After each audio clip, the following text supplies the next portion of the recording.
আসুন Bangladesh Jamaat Islami 2024-এর 5ই August fascist মুক্ত করে একটা বিজয় নিয়ে এসেছে। 2026-এ সুষ্ঠু অবাধ নিরপেক্ষ লেভেল প্লেইং ফিল্ডের নির্বাচনের মাধ্যমে চূড়ান্ত বিজয় আমরা অর্জন করব ইনশাআল্লাহ। শোকের মাস, জনগণের জন্য বিজয়ের মাস। আজ শোকের মাস নয়, আজ শোকের মাস বাংলাদেশের মানুষের আনন্দ করার মাস। আজ শোকের মাস নয়, আজ শোকের মাস জনগণের অধিকার আদায়ের আন্দোলন প্রতিষ্ঠিত করার মাস। এই পল্টনে আপনারা সেদিন গুলি এবং বোমার সামনে দাঁড়িয়েছিলেন, আজ আমরা দাঁড়িয়ে চাই।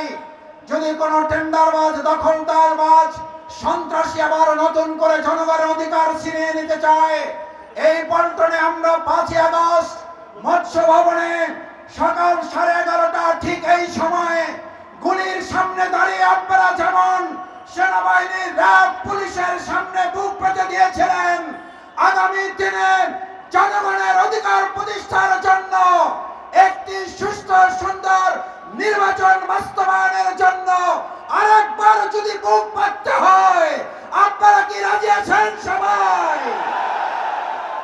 সবাই রাজি আছেন?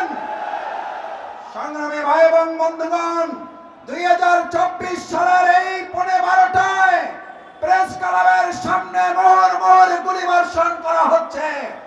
2024 সালের আজকের এই 12:30টায় চানখাল বলে আমাদের ভাইকে গুলি করে রাস্তায় ফেলে রাখা হয়েছে। দেলার ভাই, কামাল ভাই, মান্নান ভাইদের নেতৃত্বে মিছিলের সামনে গুলি করে। আজ যারা বলেন বাংলাদেশ জামাত ইসলামী, ইসলামী ছাত্র শিবিরকে আবার আপনারা পার্শ্ববর্তী দেশ থেকে পালিয়ে গিয়ে আবার বাংলাদেশে এসে জামাত শিবিরকে দেখে নেবেন। 17 বছরে জামাতকে দেখতে পারেন নাই, আর জামাত শিবিরকে দেখার সুযোগ পাবেন না। আসুন বাংলাদেশ জামাত ইসলামী 2024-এর 5ই আগস্ট ফ্যাসিস্ট মুক্ত করে একটা বিজয় নিয়ে এসেছে।